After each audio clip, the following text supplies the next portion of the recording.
Sidequesters, The Hero Quits, by Chad McDeadlift.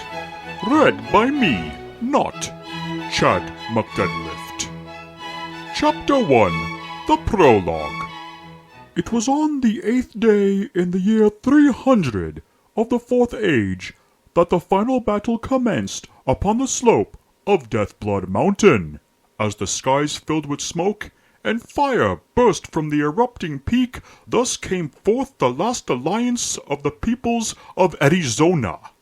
Men, elves, dwarves, feyfolk, lycans, vampires, dragons, dragonmen, man-dragons, strong, independent Amazonian female warriors that not needed training, and background extras from all realms marched upon the mountain's peak to meet blade and shield with the vile orcs that spawned from the pits of their Dark Lord.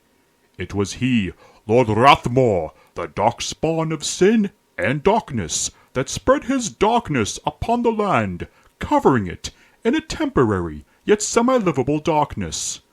And thus the darkness spread until the mostly good peoples of Arizona joined forces to rid their world of the darkness that so drowned out the light of the sun. There was quite a bit of darkness. Among them was their chosen warrior, a hero clad in shimmering silver armor, stained in the black blood of his enemies. He stood 6 feet and 1 inch tall, just the right height to be fit for the mantle of the chosen.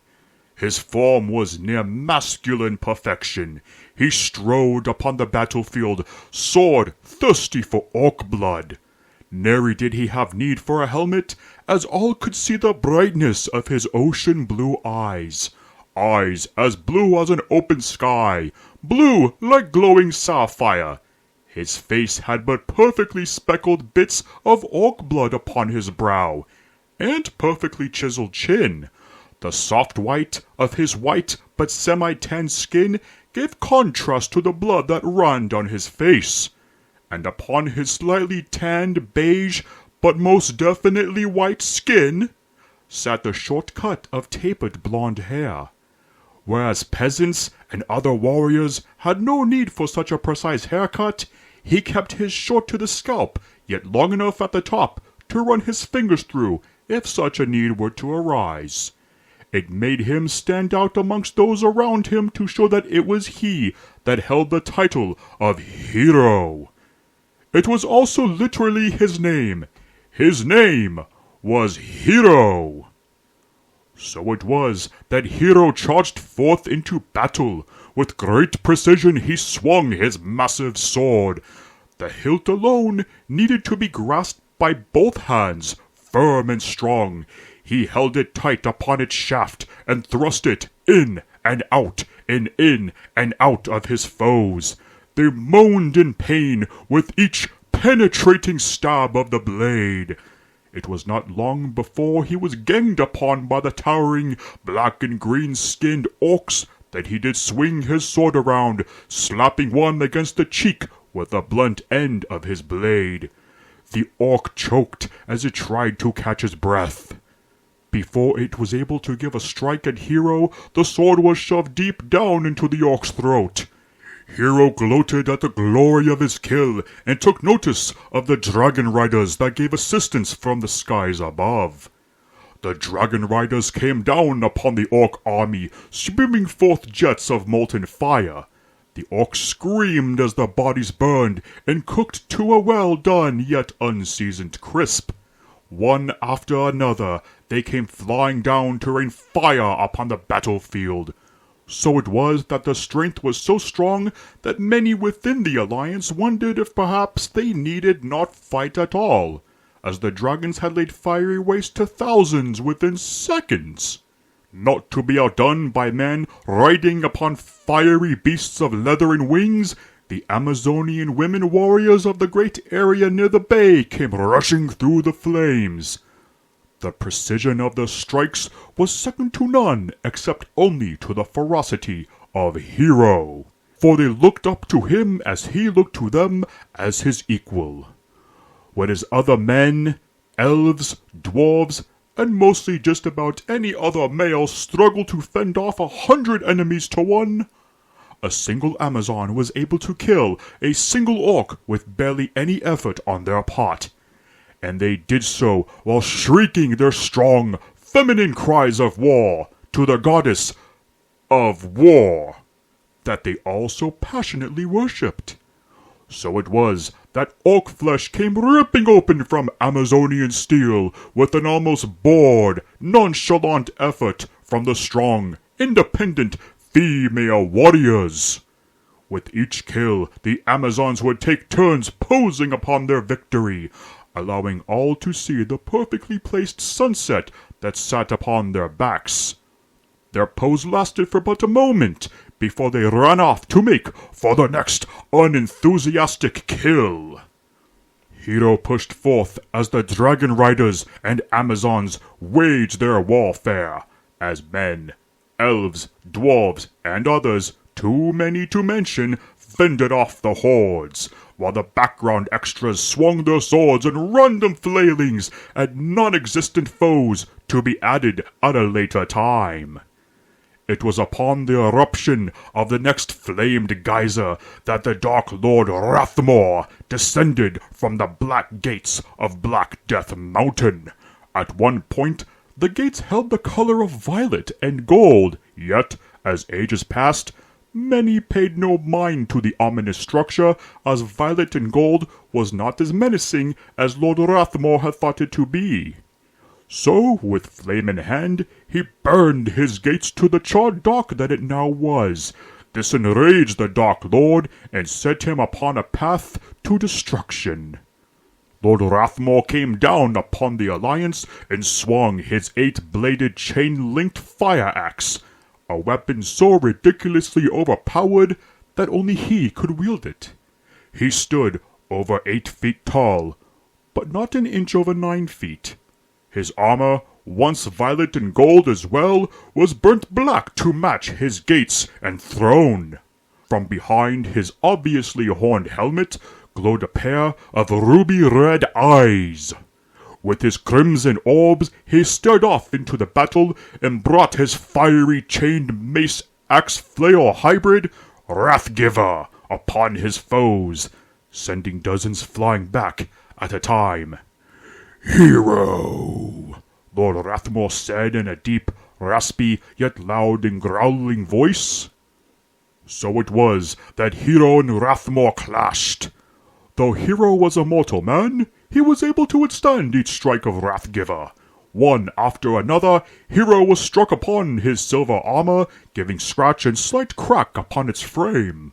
Hero answered with a violent rebuttal of his own, sending his sword, Penetrator, across Wrathmore's once purple helmet. They exchanged violent reprieve with blow after blow. Their muscles tensed beneath their armor with each forceful strike upon one another. As Hero brought his sword down upon Wrathmore, the Dark Lord caught grip of Penetrator. Hero struggled as he jerked himself free, giving himself slight relief. As he escaped, he gave a planted boot into Wrathmore's helmeted face. Wrathmore, in turn, spit up the liquid that built up in his throat. "I see you still have the touch, Hero," Wrathmore said, as thick black ropes of sticky blood ran from his lips. "And you have naught but darkness touched deep within you, Wrathmore," Hero returned. "You too shall feel my darkness inside you as well." "Your darkness will never touch me." "I shall do more than simply touch you." "Then you shall meet the end of my—" Hero paused. "Wait, what do you mean by that?"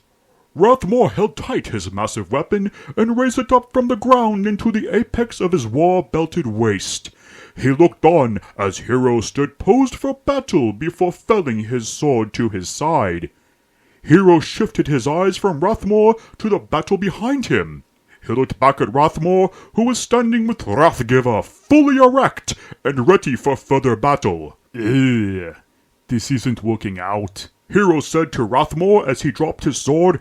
"Ha! Yes, for I shall seize victory and—" "Wait, what did you just say?" Wrathmore asked in confusion.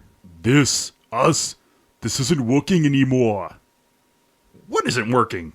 We're to fight until one of us is claimed the victor and the land is engulfed in eternal darkness or everlasting peace. That's just it. I've beat you off countless times and claimed victory, yet you just keep coming back. Lord Wrathmore changed his tone from that of fiery rage to pleading complacency. Yeah, I'm a Dark Lord. It's what I do. You defeat me, and I return to seek vengeance. So pick up your sword, hero, for you shall meet your end. Hero raised his bloodied gloves up to his face and pinched the bridge of his nose in unfettered frustration. You're not getting it. I'm telling you, I'm done. We're done. It's over, Wrathmore. You win. Honestly, this darkness isn't even all that bad. Summers have been hot, and the shade is quite pleasant. Hearing Hero's words, several soldiers halted their attack and gave way to the fumbling orcs. Hey, he's got a point. Aside from the constant death, torture, and threat of being eaten by orcs, the shade is actually quite nice, said one soldier. We're actually vegan, said an orc as he was pinned under the boot of a dwarf. Oh, come on. Was this something I said? It was about touching you, right? I'm sorry, it was in the heat of battle. Look, I'll ask for your consent. Is it okay if I try and stab your guts out? Is that better? Asked Wrathmore in desperation.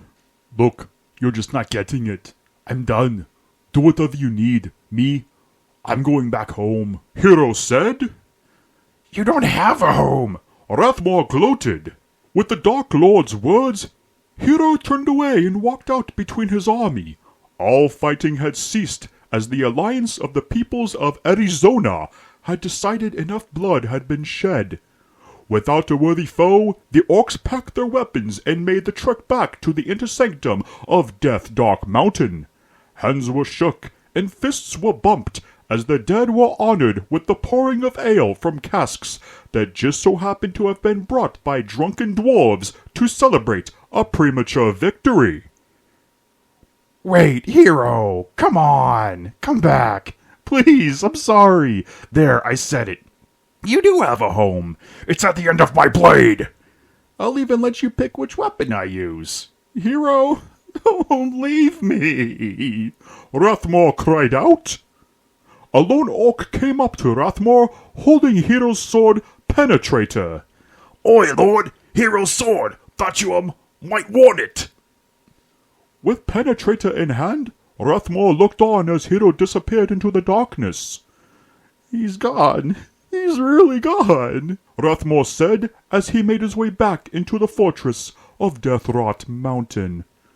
The air grew sullen and thin as the dragon riders, dragon men, Amazonians, dwarves, elves, vampires, lycans, cat people, shapeshifters, wizards, rangers, and every other mystical creature took their leave back into the surrounding lands. What was moments ago an epic battle for the fate of Arizona had become nothing more than an empty plot for the dead. The orcs made their way to remove the corpses, as at some point, for some reason, they would eventually come back as wraiths, draugrs, zombies, undead, or something else to be added to the ever-growing list of ridiculous creatures. A single orc looked on while the battlefield was cleared and took in a breath of fresh ash. The Dark Lord Wrathmore had won the day, but in a sense had lost more than he thought. Finally, the ageless war had ended, and a new era had begun. Thus begins a new journey for Hero, a journey of unknown adventures and magical mysteries that await discovery. For this new adventure could not have been possible unless the hero quits. Coming soon from author W.E.R. Lame. A Blister in Time. The Jack Grimdark Chronicles Book 2. After the death of his wife, Jack Grimdark embarks on a perilous journey in New Old York's seedy underbelly. After discovering that monsters and magic is real, follow a tale of intrigue and out-of-place, badly written, witty dialogue at a PG-13 level. Follow Jack as he discovers the origins of his cringy last name and why the grimdark bloodline is cursed. There's werewolves, there's vampires, oh, and he has a magic gun that talks. Fuck yeah, magic guns are sweet. Introducing Layla LaFoe, a totally forced love interest pushed by the author to add an unnecessary romance subplot. But as Jack will soon find out, she's actually a succubus. Ooh, didn't see that twist coming. So gear up for a funny, witty, sexy, badly written urban fantasy novel you'll be sure to eat up and comment on. A Blister in Time. Coming soon to easily impress lonely women and guys that have no literary standards. For fans of the Herb Derp Files.